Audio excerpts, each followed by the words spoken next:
The sky was no longer blue. It was a choking wall of sand, thick enough to swallow cities and silence machines built for war. Somewhere beneath that storm, American soldiers were pinned down, their radios crackling with urgency, their ammunition running low. They could hear enemy tanks firing across the river, but they could not see them. And time was running out.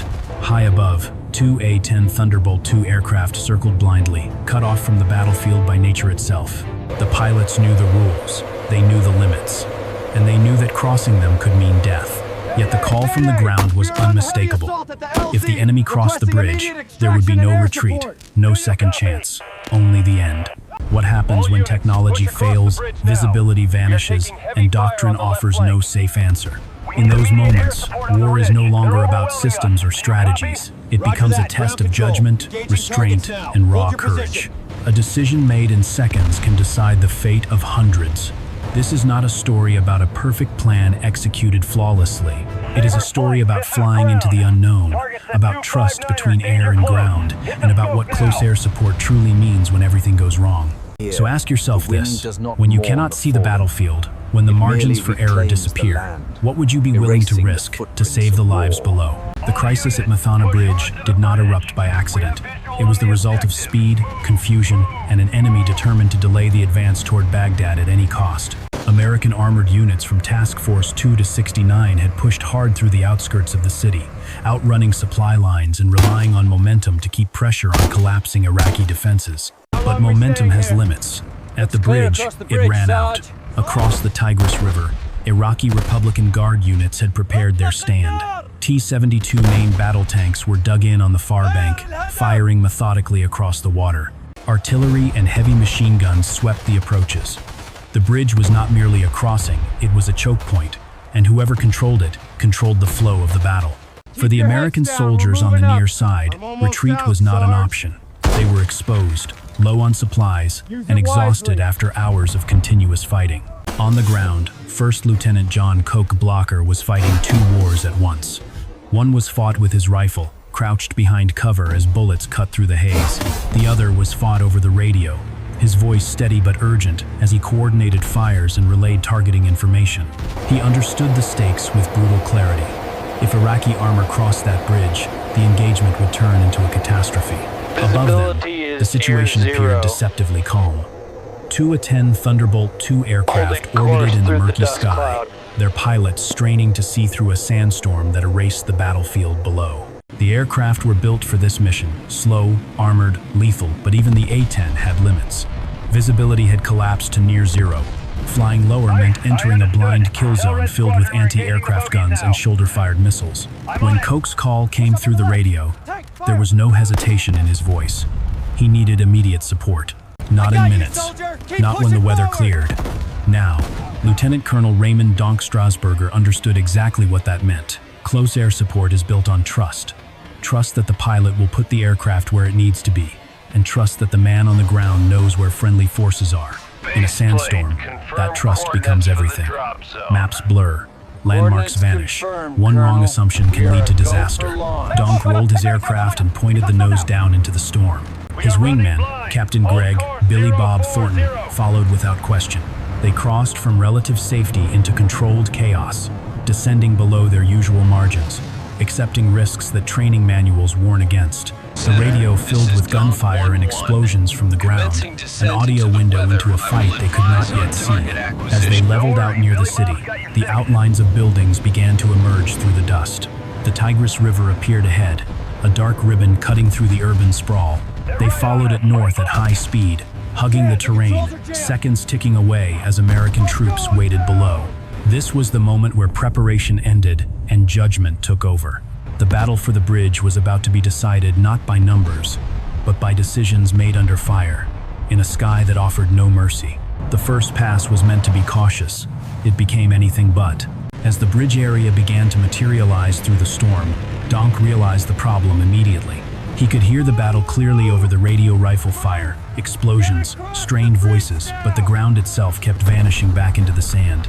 Before he could positively identify targets, he needed a reference point, something Coke could see, something that confirmed they were aligned over the right stretch of ground. Donk selected his rocket pods and lined up with the river, preparing to drop smoke.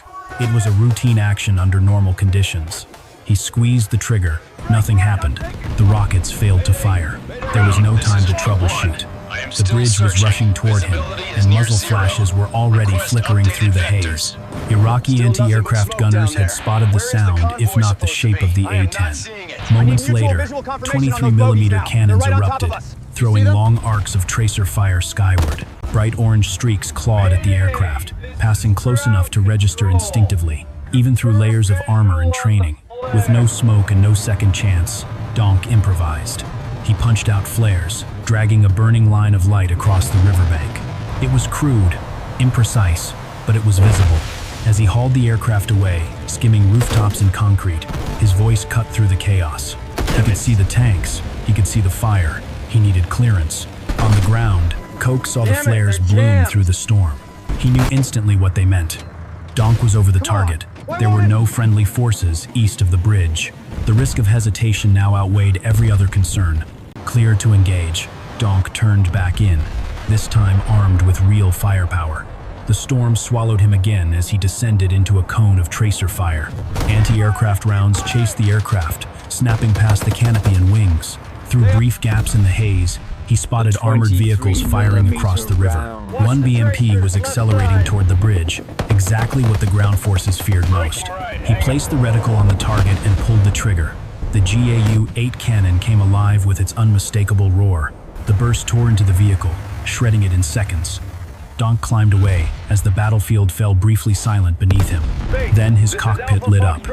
Warning lights flashed. For a moment, Donk thought he had been hit. He broke away and ran checks by instinct controls, engines, fuel. The aircraft was flying clean, but one thing was gone. The ballistic reticle had vanished from the head-up display. The fire control computer was dead. In the middle of an active firefight, his primary aiming system had failed. There was no debate. Donk handed the fight to his wingman. Billy Bob rolled in through the storm, lining up with the river as anti-aircraft fire reached for him. This time, visibility improved just enough. A tank came into view at T-72, firing relentlessly from the far bank. Billy Bob steadied the aircraft, fixed the crosshairs, and fired. Armor-piercing 30mm rounds slammed into the tank's roof. Sparks erupted, flames followed. Within moments, fire poured from the hatches as Billy Bob pulled away unscathed. The battle was escalating, not slowing. The enemy was still there, and the most dangerous part was yet to come.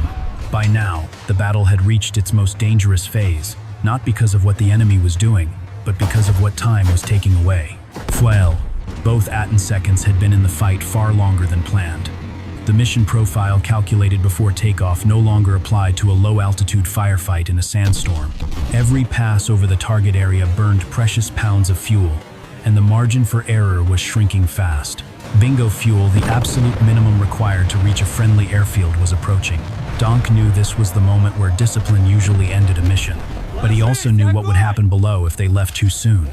He recalculated the numbers in his head, factoring distance, wind, and consumption. The math was tight, but it worked.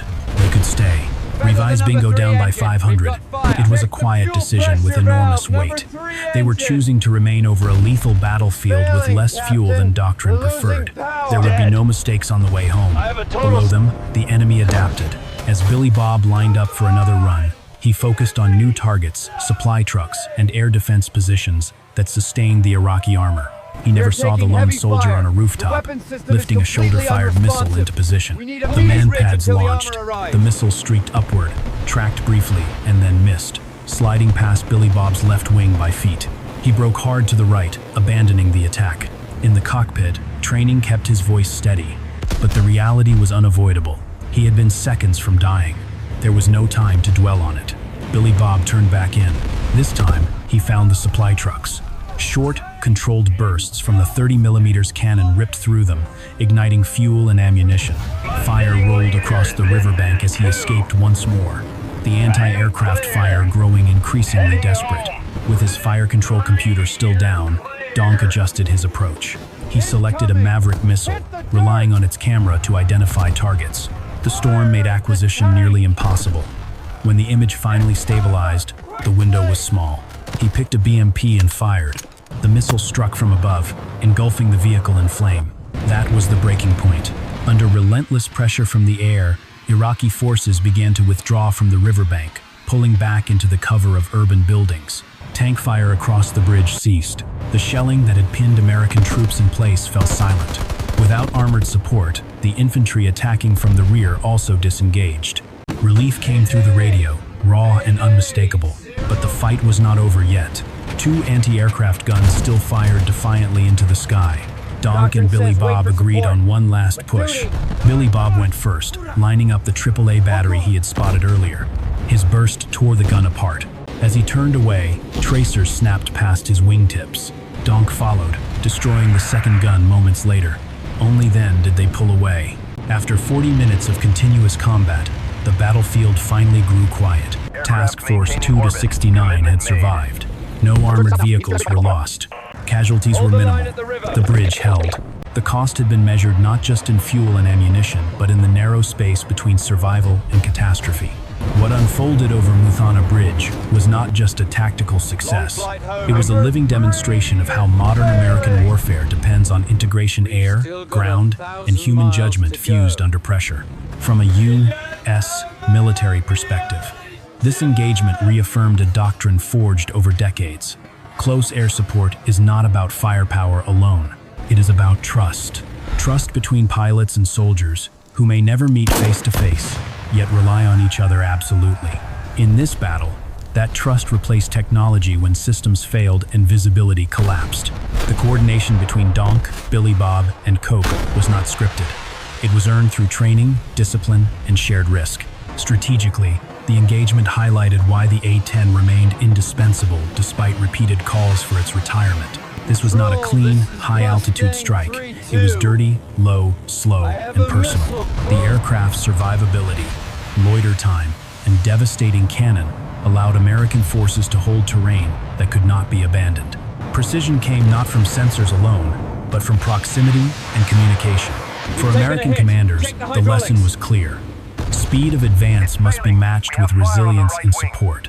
Task Force 2-69 had pushed fast, exposing itself to danger, but it survived because air power was willing to accept risk to cover that vulnerability. This balance between aggression and protection would shape subsequent operations throughout the campaign. Globally, encounters like this carried quieter implications. They demonstrated how asymmetric conditions, sandstorms, urban terrain, degraded sensors, can level the battlefield in unexpected ways. Superior technology does not eliminate uncertainty. It merely changes its form. For militaries watching from abroad, the message was sobering. Even the most advanced forces are forced back onto fundamentals when conditions deteriorate. Politically, the battle never made headlines. There were no dramatic press conferences, no sweeping statements, yet these moments quietly shaped perceptions of American operational effectiveness. Allies saw a force capable of adapting under pressure. Adversaries saw that even when plans unraveled, withdrawal was not inevitable. Perhaps the most enduring lesson, however, lies beyond doctrine and strategy. It is the reminder that wars are not won solely by systems or superiority, but by individuals making hard decisions with incomplete information. Over that bridge, in that storm, the outcome was determined not by policy, but by people willing to stay when it would have been safer to leave. When the radios finally went quiet and the last tracers faded into the distance, nothing about the battlefield looked triumphant. The bridge still stood. The sandstorm still lingered. And below, exhausted soldiers took stock of the simple fact that they were alive. Survival, in that moment, was victory enough. The official record would later note medals and citations. Lieutenant Colonel Raymond Donk Strasburger and Captain Greg Billy Bob Thornton would be awarded the Silver Star for extraordinary heroism. John Coke Blocher would receive the Bronze Star and the Air Force Commendation Medal with Valor. These honors mattered not as symbols of glory, but as acknowledgments of decisions made when failure was a breath away. All three survived the war. Many others did not. Yet the deeper legacy of that day does not live in citations or after-action reports. It lives in a lesson as old as warfare itself. Technology can give you options, but it cannot make choices for you. In the storm over that bridge, computers failed, visibility vanished, and doctrine bent under pressure. What remained was judgment, calm voices over the radio, and the willingness to accept risk for people you could not see. For American military history, this engagement reinforces a truth: often forgotten in debates about future warfare. Precision is not only a function of distance and sensors. Sometimes it comes from getting closer, slower, and more exposed than anyone would prefer. Close air support, at its core, is a moral contract as much as a tactical one. The promise that those on the ground will not be abandoned when circumstances turn against them. For the wider world, the battle offers a quieter warning. Wars are rarely decided by clean plans unfolding as expected. They are shaped by weather, friction, human limits, and moments where retreat feels safer than resolve. How nations prepare for those moments often matters more than how they plan for ideal conditions. The sand eventually settled over Muthanna Bridge. The scars of battle faded into the landscape. But the questions remain. When systems fail, when certainty disappears, and when lives depend on a decision made in seconds, what does courage look like then? If this story made you reflect on the true cost of war, or on the quiet professionalism that often goes unseen, share your thoughts below. And if you value these deeper examinations of military history, consider staying with us as we explore the battles that shape the world not through spectacle, but through understanding.